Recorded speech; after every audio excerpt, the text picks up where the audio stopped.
लो 60-70 कर दो उसको, वो 60-70 लोग हैं। उसके बाद बोले और क्या चीज़ का रह गया, तो उसको जानकारी दे दो। बोले यहाँ पर क्या बोलते हैं, अपने ये 3 पार्ट में लोग रहेंगे जो सफाई वाले, ये 3 पार्ट में। बोले इसका एक सर्कल का अपन एक वो बना देंगे।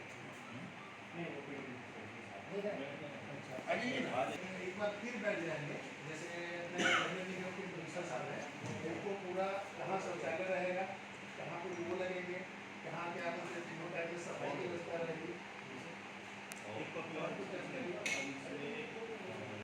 वो जो कंटिजेंसी रूट बोलते हैं, आपातकालीन मार्ग, कि कोई भी अगर ऐसी स्थिति बनती है कि हमको तत्काल निकालना पड़े श्रद्धालुओं को, तो हम निकाल सकते हैं। और उस पूरे टेंट की बैठक थी और तो इसलिए आप लोगों को बुलाया गया। शिव महापुराण अंतर्राष्ट्रीय कथावाचक प्रदीप मिश्रा जी का कार्यक्रम 30 जुलाई से लेकर 5 अगस्त को है।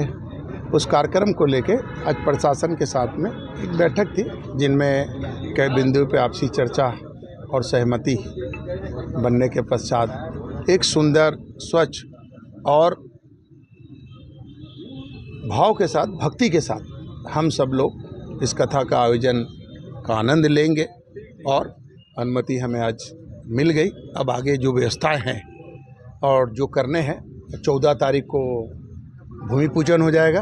अब भूमि पूजन के बाद में फिर चूँकि समय है तो पर्याप्त मात्रा में भव्य पंडाल बनाए जाएंगे। 3 की जगह 5 पंडाल होंगे और अद्भुत नज़ारा होगा और एक दिव्य कलश यात्रा भी होगी। जैसा भूमि पूजन है, भूमि पूजन में आप देखेंगे पार्थिव शिवलिंग के रुद्रा महाभिषेक होगा और अभिषेक के साथ आप देखेंगे कि आनंदपूर्वक 31 पंडितों के द्वारा एक अद्भुत अर्चना होगी और भूमि पूजन करेंगे। पिछले से क्या कुछ इस बार अलग देखने को मिलेगा? पिछले समय 3 पंडाल थे, इस बार 5 पंडाल है।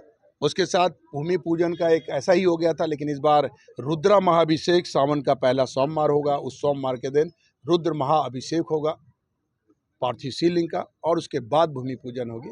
अब भव कलश यात्रा के साथ आप देखेंगे कि आंध्र प्रदेश से लेके हरियाणा प्रदेश के देवादेव महादेव की बड़ी झांकी स्वरूप में कलश यात्रा प्रारंभ होगी। सामने ऐसे आ रहे थे कि परमिशन नहीं हो पाएगी, क्या सारा विषय? नहीं, परमिशन अभी हमने कुछ समय पहले पे बोलबम समिति के साथ में हमारे यहाँ additional ADM sir, additional SP sir, CSP और संबंधित मैं खुद एसडीएम के रूप में वहाँ पर निरीक्षण किया और निरीक्षण करके हमने कई सारी चीज़ों को पॉइंट आउट किया है। पॉइंट आउट करने के बाद में हमने इस शर्त पर आयोजन की अनुमति दिया है कि अगर पीडब्ल्यूडी हमारे और निगम है, राजस्व प्रशासन, पुलिस प्रशासन के द्वारा कई शर्तों का इन लोग अगर पालन करते हैं तो उसके आधार पर अनुमति इन्हें प्रदान की गई है आयोजन कराने की, जो कि 29 तारीख से लेकर 29 जुलाई से लेकर 5 अगस्त तक का बोलबम समिति के द्वारा जो आयोजन किया जा रहा है। क्या दिक्कत आ रही थी, किन बातों को बताया गया आयोजन समिति को? देखिए, आज इस संबंध में सबसे पहले तो ये हुआ कि क्योंकि अभी बरसात का मौसम चल रहा है, तो सबसे पहले तो एक पर्याप्त शेड की व्यवस्था रहे ज़्यादा से क्योंकि यहाँ पर काफ़ी मात्रा में जो हमारे दर्शनार्थी हैं वो आएंगे, तो उनकी सिक्योरिटी सबसे पहला एक मुद्दा बनता है। तो सबसे पहले तो ये है क्योंकि बरसात का मौसम है, तो किसी भी प्रकार के अगर मान लीजिए अव्यवस्था फैलती है, भीगने का एक सबसे ज़्यादा एक पॉसिबिलिटी रहती है। तो सब जितने टेंटों को ज़्यादा से ज़्यादा लगाया जाए और वो जो टेंट रहें टोटल वाटर प्रूफ रहें, ताकि अगर शरणार्थी आते हैं, दर्शनार्थी आते हैं, तो वो किसी प्रकार के भीगे नहीं। उसके पश्चात में ये सबसे ज़्यादा देखा जा रहा है क्योंकि सिक्योरिटी पॉइंट ऑफ व्यू से कि जितने भी, क्योंकि इसमें कई जगह पर बिजली के वायर्स वगैरह भी इधर से उधर होंगे, क्योंकि चाहे वो माइकिंग सिस्टम के लिए चाहे लाइट्स के लिए रहें, तो वो एकदम सुरक्षित रहें। इसके लिए हम विभाग से भी एक नियुक्त कर रहे हैं कि भाई वो उस चीज़ का मॉनिटरिंग करें और मगर ये जो पूरी व्यवस्था है संबंधित आयोजन समिति ही करेगा और उन्हें हम अपने निर्देशन पर अपने मॉनिटरिंग पर ही रखते हुए पूरी सिक्योरिटी रखेंगे कि किसी भी प्रकार के बिजली में भी अव्यवस्था ना हो, करंट वारंट की कोई अव्यवस्था ना हो।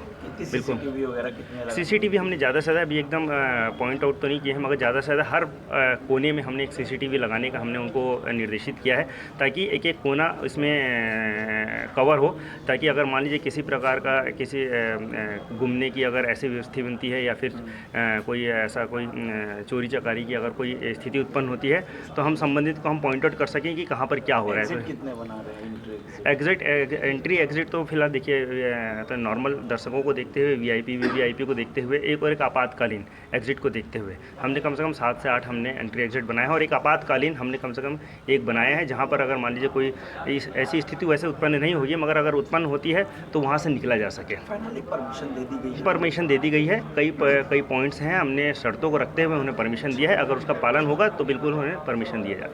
जी।